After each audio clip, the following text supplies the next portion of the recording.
Welcome to Take It from the Ironwoman. My name is Susanne Müller, your host and the Ironwoman. This podcast is about empowering yourself and others to make real changes in the world.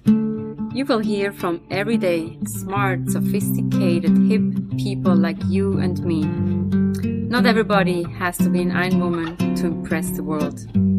Together, we will learn from the sports and business leaders how you can become a more successful person as an entrepreneur or a leader. It's one step at a time, one day at a time. Take your steps now. Take your big steps now. Join me on this journey to success. Take it from the Ironwoman. We only have special guests, but today we talk to somebody who says supersonic.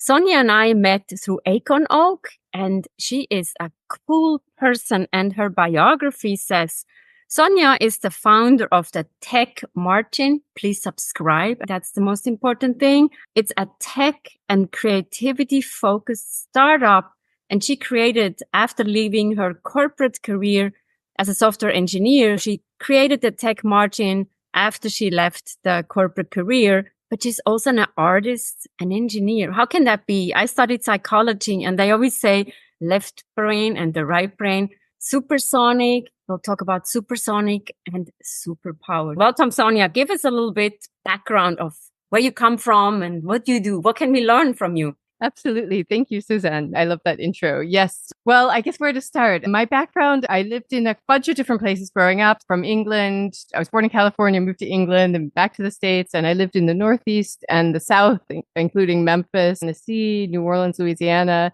and way down in Alabama before coming up north to the Northeast again. And I've learned through traveling around that wherever you are, you meet your people. And there's always people who want to connect and do things, create. And along the way, I realized that one of my passions is unlocking people's creativity. When people can see something about themselves that was always there, they just maybe didn't have the courage to believe it, or maybe it just showing them a different way of looking at the world, and it unlocks something for them. So yes, I am a software engineer and an artist. I personally don't think that the left and right brain really operate so separately. I'm more in the James Clear's Atomic Habits camp of the system 1, system 2 thinking, that they're two parts of the same processing engine. And my brain's always felt very connected in that way. I just remember as a little kid breaking things down into small pieces so that I could understand how I was going to approach a problem. And that could have been schoolwork, or I don't know, where my name Supersonic, my nickname, comes from, which is its own story about catching a rooster one day in England while my parents were trying to kind of put me off to do something because I was a little kid and I wanted to annoy the adults, and they were hanging around having drinks, and they said, why don't you catch that rooster on this farm that they were? They said, it's a mean rooster and you'll never catch him. So I devised a plan on how I was, in my little 7-year-old brain, how I was going to stalk this rooster and befriend him. And then by the end of the afternoon, which maybe it was like 2 hours later, I came back to the adults with this rooster in my arms. And apparently this was a mean rooster. I'm a little 7-year-old girl, and they were just so stunned and had forgotten about the errand that they sent me on. And they said, so they named me Supersonic at that moment. It was a bunch of rugby players that they were into nicknames, but I was so proud of that nickname that when I started my startup, I decided that I would use that on my LinkedIn and everything, because to me, it's all about showing something unusual about yourself that is a story that's inspirational, that is like a bigger than you think you can do kind of way of viewing the world. This is such a cool story. I hope you have a rooster on your website somewhere so we can see that. Telling me I should do that. What comes to my mind is also, first of all, I could never do that because I would run away from the rooster. I would be mortally afraid. But on the other hand, you tamed that monster. It's about humanity. It's about love of animals. It's about communication. It's that superpower of communication. What do you think? How did you tell the rooster, hey, come, let's show off? Or I mean, you're a little kid. If you look at most little kids, they can connect in this way that's so innocent and without a lot of the guard that we put up as adults. I just always felt very connected to animals. And I just remember kind of sitting back and watching him. And he kind of, as they do, they observe you slowly getting closer and closer until he didn't mind me anymore. But it took a while. And again, this was the 80s and there wasn't cell phones or video games and things to entertain me. So this was a perfectly entertaining project for the afternoon. I love it. So that's your superpower, supersonic superpower. But then bringing the art and tech piece together, that was one of your questions at the outset. My dad was an engineer, and I don't know if that's where the technical piece came in. It just always felt natural to me to make things. And as a maker of things, that could be something functional like software, but it could also be something strictly to express an idea or a feeling like a painting. To me, they're not necessarily so unrelated. It certainly depends, because I will say some painters, my husband is one of them, is a very technical and precise painter. Mm-hmm. So when I talk to him about working on, say, a software project, and he talks to me about how he approaches problem solving, creating a composition, it's not really that different, Suzanne. It's sort of the same thing that we're doing in our head. So we could talk at length about that analytical process, even though the end result is very different. If you look at some artists, like Mondrian comes to my mind, it's very linear and there is strategy behind creating art. Or if you look at writing, oh my gosh, definitely. It's a strategy. You start somewhere, you have a middle and an end. And as we talk, the formatting comes in. So that's very technical. And even going back in time, I, for a long time, have thought we're doing ourselves a disservice by segmenting the way we think into these kinds of types, because we used to have the idea, like hundreds of years ago in the Renaissance, that engineer and an artist would be actually kind of the same person. They were the trailblazers in society who were Da Vinci. What did he not do? What contributions were still realizing, wow, he was right about things like the heart valve and so many things that have applications in our modern day, but obviously wonderful artists as well. Yeah. Are you the Da Vinci of the modern? Oh, no. I can't. You can say it. I can't. Well, just say it then. Say it, and then you ingrain it and let it sit. We'll go with supersonic. It feels a little more. I don't have that big of an ego.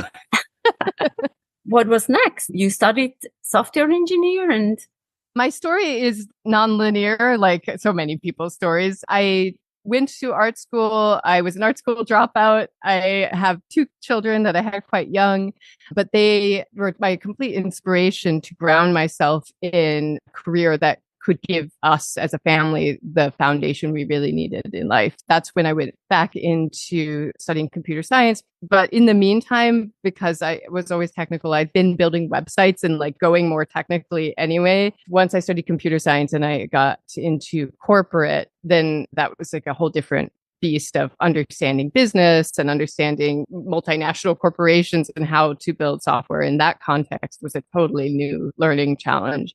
I spent over a decade there in different companies, had a really great career, very exhausting in many ways because you don't get to express a lot of your creative side overtly in these roles, but also in publicly traded companies, they're always going to prioritize the product being delivered on time and the functionality being the most practical, which I completely understand. But something that I found about creativity and the way that the actual end user interacts with software that has been missing almost entirely in many corporate applications, where the creativity might not be, it's a beautiful thing, it's a pretty picture, but it might be, can you creatively solve a problem so that the end user of whatever it is you're building is having a moment of wow.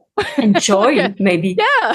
Or like you've just shaved off like a lot of time from their daily tasks. And I started to see what kinds of, how you could bring this moment to people. And those, again, that was my favorite part of my job, was when I'd get to have that feedback and get to really understand what the people were doing and how I could improve their lives. But yeah, so leaving corporate and starting my own company has really been fusing all of my own experience together in this time of AI, which is such a unique time. And I'm realizing that there is not as much awareness, like the changes we need to make to leverage these new tools. My company is really around educating and uplifting people into a new mindset so that they're ready to seize the opportunity of the day. That's the tech margin. Tell us more about that, because it sounds like edgy and it's at the margin and everybody needs to be involved. That's how I would describe it. Is that a fair assumption? Yeah, the tech margin, well, was born a number of years ago. I had a tech blog and I named it the tech margin because I'm a female software engineer and there's less than 20% of software engineers are female. You're in the margin. When I started my startup, I still had that domain. That was always a good name because there's a lot of things it could be. And I wasn't totally sure about the direction. But I knew that I wanted to focus the core principles around inclusivity and around creativity and bringing that into the tech domain. Basically, my business is really around my content. Maybe you could say it's a brand business, brand first business. I have a newsletter and a YouTube channel. Then I also have a clothing line that I work with artists to transfer their designs into attire. Yeah, so that's just like another piece that shows the creative heart. The listeners need to be listening very carefully. It's about tech, but if you look at our YouTube and also the website, it's very creative. It's funky, out there. It's super inspiring, sonic, and hopefully. I don't know. I don't even find the word. It's magic, like colors, magic, whatever. What other words to come to our minds then? Well, it's unique. Yeah, unique is definitely one. When I'm sure, sometimes I'll write content around how you can harness your own creativity. Say you're a big part of my audience are software engineers because they're the people I work with. And in the roles as they are today, you're not functioning the way that when AI is fully integrated into these jobs, it's going to completely change the landscape. For the past decade, we've been offshoring talent to companies where it's a good living to pay them, but it's not if you live in the United States. And during the pandemic, even the offshore talent started to become more expensive. It's still more and more offshoring. And again, that's a very US perspective. So I don't want to be demeaning to any of the amazing talent I've worked with over the years in India, in other parts of Asia and Latin America. There's so many talented developers, and them being able to be part of our workforce was the EU, US kind of focused big companies, like has been really great for those companies. All of these workers are facing some significant displacement of their jobs if they don't realize that they need to start learning how to leverage AI as part of the equation. I write to that, which is a very technical piece, but I'm also trying to show that you don't need to be so afraid of playing with these tools. They're all about exploration and they're all about finding how you yourself are going to work with them. The creative stuff is really where I get to express ideas I'm exploring, but also to show there's no rules. This is a time where there are really no rules. So take off the training wheels and explore. That's what I'm trying to encourage. I love it. Everybody should read it and learn, and don't be afraid of AI. But let's switch into the clothing line, which I've never heard of. And is that part of like what do you do when you don't work? Is that then you're really creative and create new fashion lines?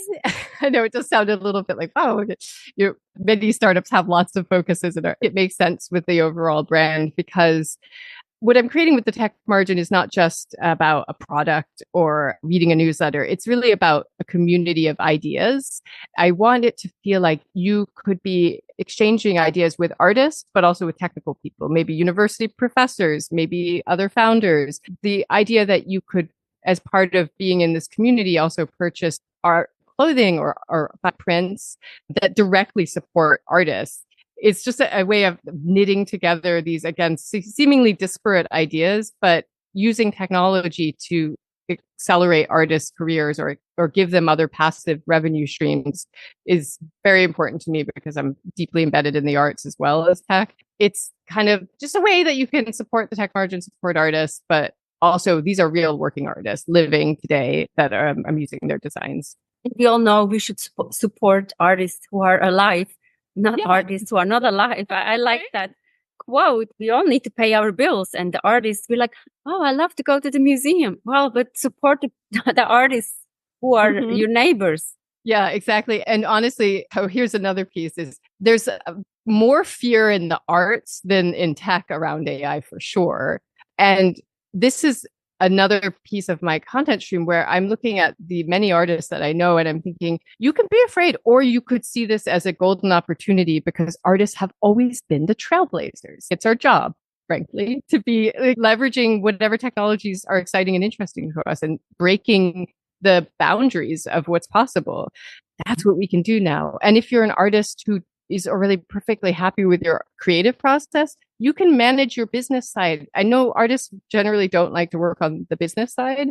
Well, I've created actual business tools that are free for artists to download and run their studio practice where they can keep track of all their sales and their pricing so that they can just easily do their taxes at the end of the year. That's in there too. It's sort of, if you're on the creative side of the spectrum or if you're on the technical side of the spectrum, this is a time where we can come towards the middle, and that we're going to be better off for doing so. Wow, you're just a bridge from the arts to the practical stuff, because we all have to pay, unfortunately, we all have to pay taxes. And the easier we have a process, and this is also a reminder to myself, the happier we are at the end of the year, or in the US by April 15, because then you're like, where are my receipts? Where you don't find it anymore. Why not start now? And you can't grow what you can't measure or what you don't know. So if you want to increase your sales, up your pricing, if you're not tracking any of that, it's impossible to know where to go next. And what do you do when you don't work and create? Well, okay, I've been in the startup game for a year and a half. And honestly, it has been a tremendous amount of work. I wouldn't say anybody who isn't prepared to go full steam ahead should get into this, but I love creating. And so the creative side of the tech margin is really like me exploring ideas and playing. And when I'm making AI videos and collaborating with AI, because that's the way I see AI, by the way, it's not like a one-stop shop. It's part of your collaborative process. It's a tool. And those are my explorations. That's part of my fun. I go for hikes and I hang out with my family. My leisure time has been condensed. I don't remember what a vacation feels like at this point, but I know I will again one day. Okay. Let's finish on this high note, visualizing a vacation, maybe in the Leonardo da Vinci world or wherever. Let's visualize that vacation for you. But good luck with the supersonic tech margin. And we all want to follow you and see what's next. Thank you so much. Thanks so much, Susan. Thank you so much. What a cool episode. What are you taking away? Take it from the Iron Woman. We have episode every Monday, and we can learn with people, grow with people, laugh with people. And Take It from the Iron Woman is also the book, Global Business Coaching with Sports Parallels. Download it or get it in your local bookstore. Shop local, support women-owned enterprises. Thank you and bye-bye.